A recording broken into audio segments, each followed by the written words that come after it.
guys have your questions, don't be shy. And first thing I want to say is I really want to thank Nerdfocus Nootropic Energy Drinks. They sponsored this event today. I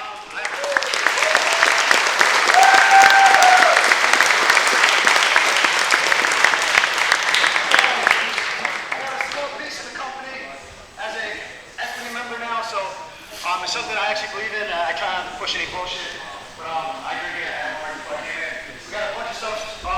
They deliver some free cases, so guys feel free when we bring them out. If you guys want to try it, go ahead. No pressure whatsoever. Woo!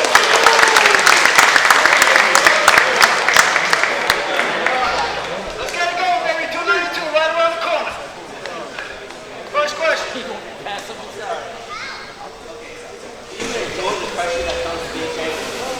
I love it, man. Back in high school wrestling, we had a little mantra that we would say all day, every day. Nothing to it but to do it. Please believe us, TD needs us.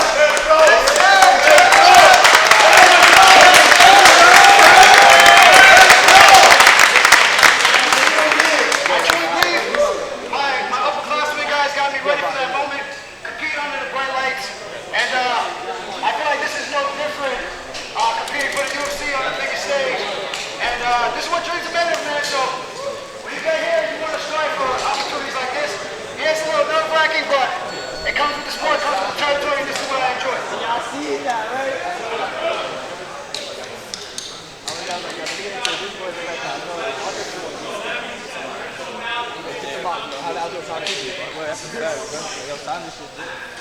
And based on accolades, Mal is probably on the longer list of accomplishments. I mean, the only guy he's ever beat by split decision is Petr Yan. Everybody else is out in the UFC. So it's a tough test. The guy in front of you is always the toughest competition. So I'm not overlooking him by any means. He's long, he's rangy. I make sure I put on some great training partners to get the looks and doing the same type of mannerisms that he does in the octagon. And I can't wait to go out there and show out and put on a show for Long Island. And show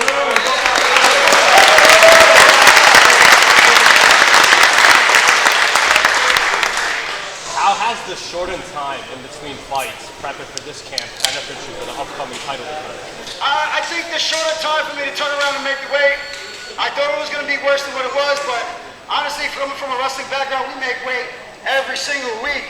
So I honestly think he might have done me a favor not letting the weight stick too long, and I think I'm in the best shape I've ever been in my entire life, so I'm ready to go, man. My weight's down.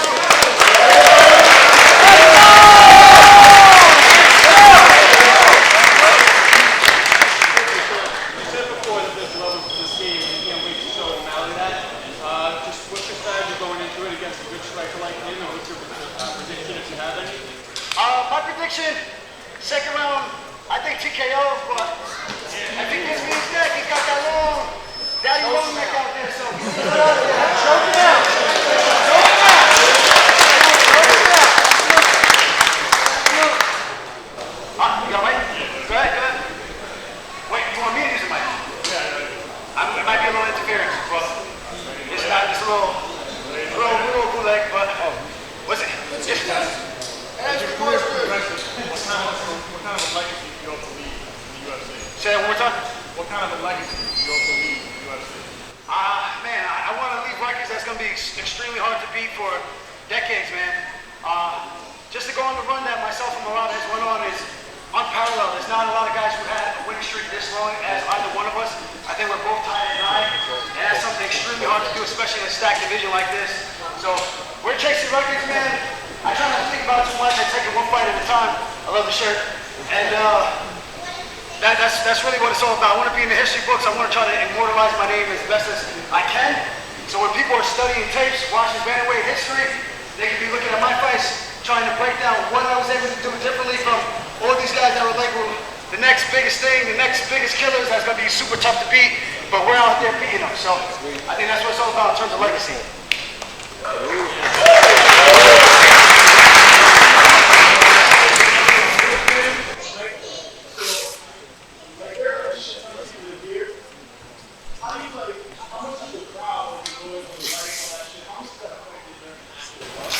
I love it, man. That shit gives me energy. So like you notice it while you're doing things, doesn't like Nah, look at my fights. You see me, I walk around, I look around the arena. and it's all for me. I'm like, even if it's not for me, if I know I'm the enemy, I walk in there, I'm like, y'all here to see me. You're here to see me win, you're here to see me lose. This is my crown, my moment, my opportunity. And that's what I love about MMA. You get an opportunity to dictate your future by what you do inside this room where nobody's watching. And that's what I love about it. There's no secrets in here. You go out there, you prepare well in here, doing your homework, you go out there and you pass the test. And I look forward to doing that on August 19th. Let me get somebody here. Yeah, you said man voice. All right. When you train, when you're like, obviously you've been training for many years, so you might not have the same problems that I have as a younger athlete. But when you're really in there, like round 7, 3-minute rounds, your breathing is completely fucked up. You don't know what to do. Your stomach is fucked up. You're really gonna throw up. You're really like in the trenches. How do you deal with it? How do you deal with your body? Not your mind, but your body specifically. Wait, how many? Fighting back at you. First, what rules are you doing that you're doing 7 rounds? I never had to do 7 rounds. Championship shit right there. I know what you mean, man. Obviously, training in here, training under and fighting and competing under the bright lights, your nerves are going to be a little bit more heightened. You're going to have a little bit more anxiety. That's normal. But I think you learn how to handle that pressure by doing the work in the room. Yeah, it's going to be tough. It's going to be a little adjustments, but I think you get better with each time you step out there, you get experience. That's why I'm a big believer in competing as much as you can. If you're an aspiring MMA fighter, go do jiu-jitsu tournaments, go get your ass kicked. Go do wrestling tournaments, go get your ass kicked. Get used to those nerves, because when you step under there and you fight, we play for keeps. There's no shaking hands at the end and, hey, that was a good match. No, this is a fight. You're playing for keeps in there, so you got to keep that in mind. When you're in there, you're fighting for yourself, you're fighting for your health, and of course, you're fighting for legacy as well. So I think it's all about the sportsmanship at the same time, but at the same time, you got to look out for number 1, and you got to try to get as much championship experience as you can in the room. It doesn't have to be a championship fight. It's just practice. Clocking hours. What they say, how many hours to become a specialist in one technique? So that's really what it is, getting your reps in, not trying to do this, trying to do this, and do 1,000 different things. I truly do believe a lot of guys try to skip steps, and that's where they have their shortcomings. Because again, the truth will reveal itself under those bright lights. So do the work in here, make it easy out there. Sir.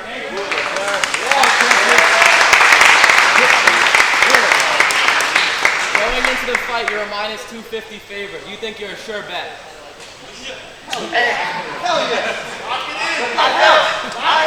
I double down on myself every time. So if you're asking me, I double down on myself every time. I bet on myself every single time. So for me, I'm not telling you what to do with your money. I know what I'm doing with my money.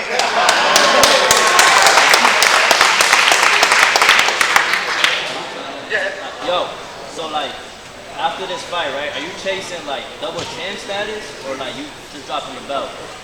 After this fight, definitely, if things go the way that I believe and the vision is going to go, smash O'Malley. I believe take my downtime, bulk up a little bit, and take out Alexander Volkanovski.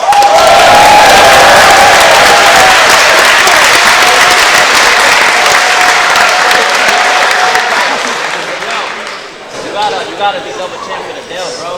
That's a fact. You gotta put us on the map, bro. You know that. You already did, but you know double champ. You know they sleep on us. That's it. Let me get my man right here. So, I just wanted to say something. You know Robert Davis? Yes, yes. Oh, okay, yeah. We spoke last night, I think. He said him and the family say hello. Yes, yes. So, I was supposed to be a firefighter, guys. so thank you. Thank you, number 1. Number 2. So, my nephew is obviously a big fan of yours. Thank you, thank you. If you have anything to tell him moving forward in his journey in mixed martial arts, what would you say? I say just be a student of the game, man. That's really it. I think there's always something you can learn, even from the wackiest, kookiest person in the gym. Sometimes they do things a little unorthodox, and sometimes it works, sometimes it doesn't. Take tools and bits and pieces from everybody, see what works for you, your style, your body type, your build, and try to make it your own and apply it when you possibly can. You know, I'm a big freestyle fighter. I know a lot of these guys think like I go in there and I don't know what I'm doing. I adapt, and I think that's one of the biggest things. If you are so versatile that you can adapt in the moment, that's what makes a dangerous fighter, because you never know what to expect. That IQ is something else, man. Yeah.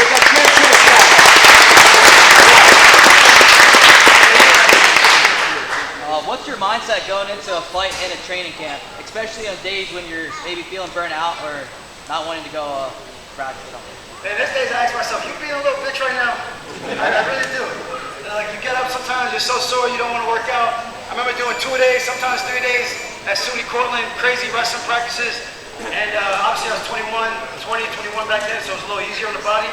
Now I'm a little bit older, so I got a little bit more wisdom. But I think there's a fine balance in knowing when to push and knowing when to pull back, and that takes experience. Sometimes, as a wrestler, we'll just run ourselves to a brick wall over and over again and get diminishing returns. So that's one of the things I had to learn. I mean, I've had a fight with Brian Caraway where I got exhausted after 4 minutes of the fight. It's because I just did too much, you know, and that comes with experience. Learning how to know when you're ready, and just believing in the work, trusting the process. Let me get my man right here. How much weight you gotta lose? What's that? How much weight you gotta lose? You don't want 135 all day. No, definitely not 135. No, I'm like probably 20 pounds. 20 pounds more to go. Easy work.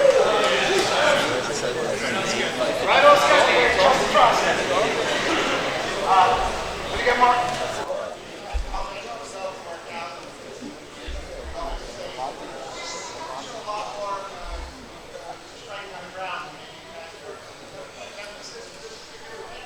I want to smash this guy's face, right?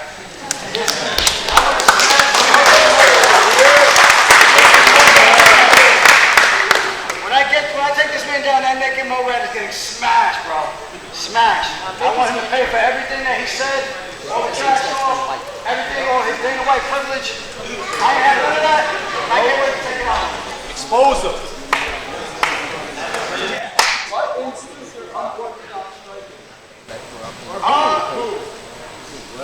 I don't know. I really don't know. My wrestling style, I've never been really good at like shooting. I've been always good at upper body. So when I get in the clinch, when I say I'm gonna fold like a lawn chair, I really do believe that. I get my hands locked around that twig's little waist. I'm gonna fold the spine in half.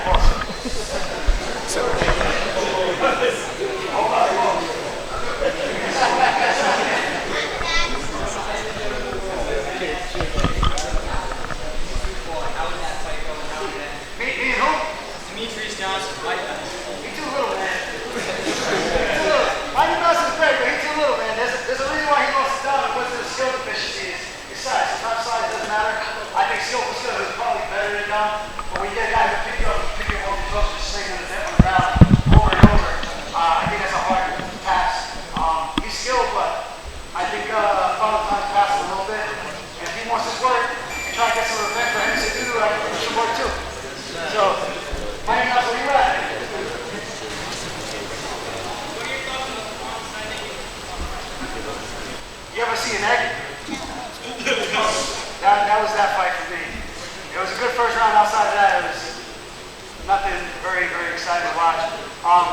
Sucks for Ralph Fon because he showed that he has no idea how to get over his back. And probably would have drowned if he got in there with myself and Merab. So, good riddance. If you could like run back and go over any of your fights, which one would it be and watch? Brian Caraway. That's a guy I still can't believe I lost. I would rather get that fight back more than the last fight. That's just a guy, I don't know. But it is what it is. It's a big learning lesson, and I think that's the fight I'm going to go back.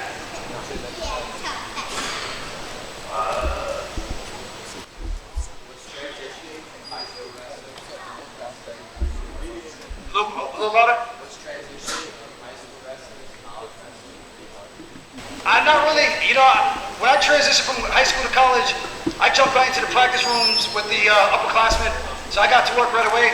I had a big learning curve, learning that college wrestling was a lot different, man strength versus little boy strength, and learning how to wrestle against those guys. So jumping in the room right between the seasons, man, I was a mat rat. As soon as wrestling season was over, I started wrestling in 10th grade, so I had a lot of work to do to catch up to everybody. And that's what I mean, when you want to close the gap, you want to be a student of the game, you want to accomplish stuff, you got to really put yourself in the trench, and only you can hold yourself accountable, know how much work you're truly putting in. There ain't gonna be someone always on your back to hold your hand and make you do the stuff you know you're supposed to do.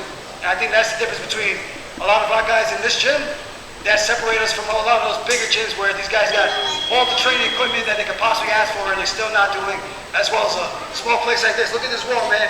This is where it's all at, man. This is where it's at.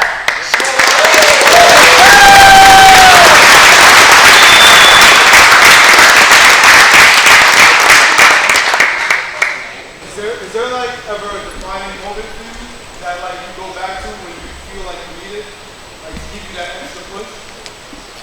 Defining moment? It's kind of hard to say. I feel like I've had so many moments like that in my career. I really learned how to fight on the job within the UFC, and I just tried my best to try to get better every single fight. I would say my breakout fight was probably my fight with Petr Yan. I had a really bad wrist before I got the surgery, so I couldn't really get takedowns, so I was forced to stand and trade with the guy, and I outstruck a guy people thought was going to knock me out, and that's probably one of my more fun fights. It put me in the hospital later on, but it was definitely one of my more fun fights, even for myself, as more dangerous as it was for my style. So I think that was more of a comfort moment, knowing that I can do whatever I want, whatever I put my mind to. Let me get my man in the back. Dominic Cruz was the first guy. First guy, him, John Jones, Weidman, Ike Winter, Diaz, GSP, Jose Aldo. Man, I watched a lot of these guys. I don't really miss a fight, and that's what I mean. I'm submerged into the sport. This is all I do. I don't really do anything else, man. Some might say it's kind of a boring life, but this is what you got to do when you want to be great at something, you know. And I truly believe I put my time in, and that's why I'm here in this position. Win or lose, do you think you're going to shake O'Malley's hand? We'll see. Listen, he's not a bad guy. You know, he took care of my mom, even though he was talking a little shit, and then he realized that was my mom sitting right next to him. But then he started to be a little bit more respectful. So, you know, I got to respect that a little bit. But we'll see. We'll see what the energy is like. We'll see how the fight goes. I know he's probably going to be looking to grab the cage by any means necessary to try to keep the fight standing. So I got to make sure I wear some binoculars so he don't poke me in the eye. You get him in over here? Unfortunately, I didn't. I probably just showed him a good idea. Yeah, I would have, but There's a report that maybe you were forced into taking this fight while you are trying to say I don't like using the word force, but it was decided before I had an opportunity to discuss my health and things like that. But then after I had an opportunity to talk to Hunter and kind of clear the air with everything, they did some good things behind the scene which made it more comfortable for me to oblige. And when I look at the positives, man, it's my second main event. This kid's a very, very big name who's got a bunch of Instagram followers, that kids that play Fortnite all day long. So it's a good opportunity to showcase my skill set to those younger crowds, take all his little fans.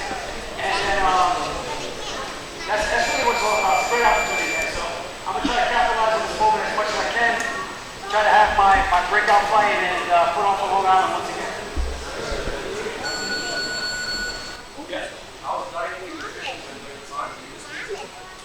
Definitely miss pizza. I haven't had a slice of pizza in like 4 weeks. So definitely crush some pizza. Gonna crush some oxtail, some rice and peas. There's some good Jamaican food. Cannot wait to bust down something nice after this fight. After this fight. We'll do that all out.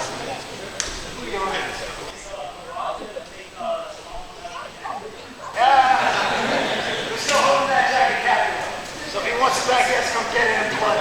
August 19th. What brings you the most joy in sport? Just training, man. I think the best thing about this sport is I do see people in here from all around the world, different countries, and even wrestling. Wrestling gave me an opportunity to go outside of my boundaries of Uniondale. You know, I grew up in Roosevelt, I moved to Uniondale. I never traveled, never went to other neighborhoods, and wrestling gave me an opportunity to see what other school districts were like, other facilities, and travel the world, compete in different states. And then when I started fighting, it exploded even more. I've been to Australia, I've been to Poland, Bali. I've been to all these amazing places, met so many people around the world, and I would never have that opportunity if it wasn't for fighting. So I truly do believe wrestling saved my life, and MMA is something that I'm truly grateful for, and I never take it for granted, because if I wasn't doing this, you guys probably more than likely wouldn't be here right now. You know what I mean? mean? So I think this is what it's all about.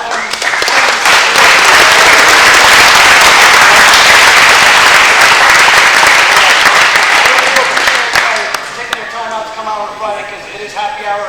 And I know you guys can be outside doing a lot of other festivities. So.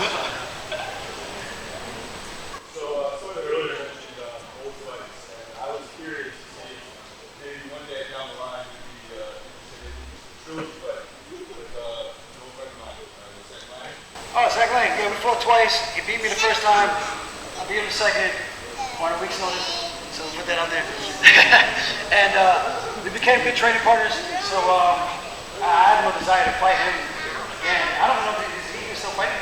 He's kind of the one at the moment. Yeah, man, super talented Muay Thai fighter. We learned a lot from each other when we were training upstate New York at Bomb Squad. So, really cool dude, funny guy. A lot of crazy, wacky stories. If you want story times, go talk to that guy. He's got some demons. Yeah, he's a good dude. Let's take a couple more. Let me get my PT guy over here. No question, you have the best corner in the UFC. How much do these guys mean to you? These guys mean everything. I look at it, this is who I started with, man. Like, yeah, I started upstate New York, but I think my career really started to take off when I came down here and had a good training facility with people that were actually in it to win it. You know, before obviously all the injuries, I was like one of my main training partners. Had Pat Franco, Johnny Bowman, Anthony Jenkins, all these tough Long Island guys. And then you kind of see the phases of new faces coming in, new people that were aspiring to be like us as we started to become the upperclassmen, looking up to guys like Wyman, Delonte. So these guys are everything for me. You know, having these guys as mentors, coming out with me to these fights, they give up their weekends, they give up their time, they put extra work in with us, sometimes on Sunday nights. And I think that's what it's all about, man. We truly do work hard. I think that's why we've had the success that we had in such a short amount of time. And with such, I don't think we have the greatest resources, but I mean, this is what a gym is. We got the cage, we got the mats, and we got people with good attitudes and that come in and that work hard.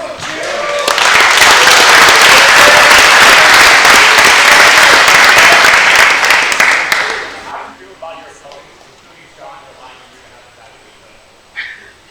I think if Sean is hoping for me to have a bad weight cut, that is the worst game plan or hopeful wishful thinking to have to become a UFC champion. If your goal is to win a belt by fighting someone at their weakest, then that says a lot about his character and who he is as a man. I want to fight you at your best.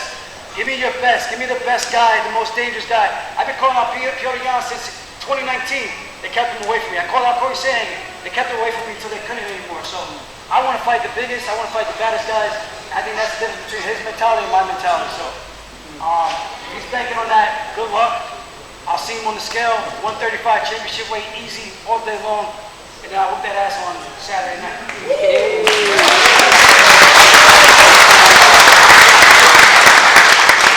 So you talked about obviously you want to like drown Sean O'Malley on the ground, but obviously every fight starts on the feet. So how do you feel that his striking matches up compared to yours? I think Sean's got good striking. I think my striking is a little more unorthodox. He's got like long rangey attacks, but I think my timing is good.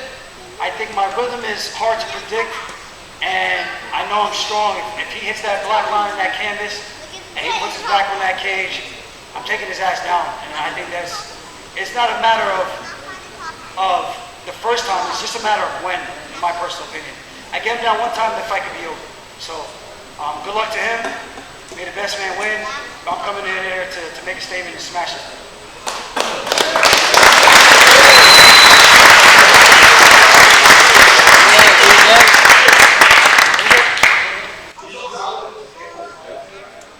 I think the guy in front of you is always the most dangerous.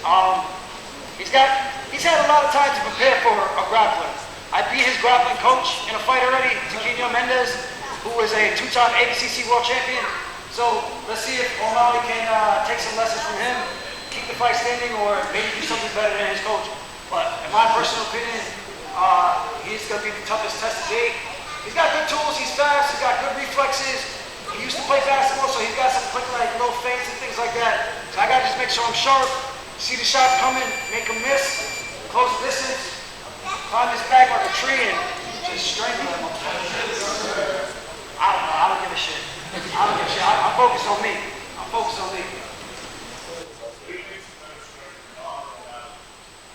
I think they're relatively even. I think it's just different in the sense of physique. It's like playing a guy in basketball who isn't very good, but he's 7 foot tall, you know? So it's a little bit different. He's got the range over, he's 5'11", fighting guys that are 5'5". It's easy to look like a genius like that and see how he looks when he fights someone with just as much of the reach as him and almost, not as tall, but a lot stronger than him. So we'll see what that fight looks like. We got some new guys. We get one man in the back. Yep. Who's that? You also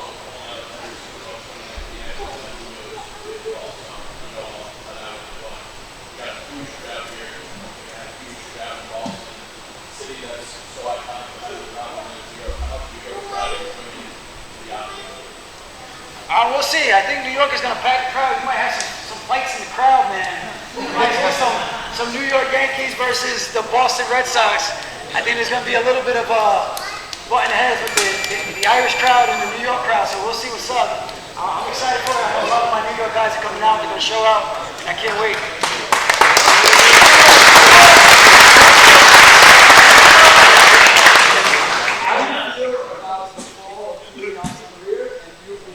Seems like it's starting. Hey, this is what happens when you call people to zero. You gotta show respect. You call somebody zero, then you end up becoming the zero overnight. So this sport will humble you, man. You think that you're here, and overnight you'll be at rock bottom. And I think he's tough enough to bounce back. He just needs to stay away from the wrestlers and stay away from Sarah Long, because unless he wants another L. Let's just say that. Let's do one more, and then we can get some photos going. And you guys are making me pick. I don't want to have to pick. Yo, New York Rick. What's up? You spoke about the circumstances, about how this fight would be, but on the other side of the ledger, 3 title defenses, 2 back-to-back pay-per-view headlining spots. Do you feel underappreciated?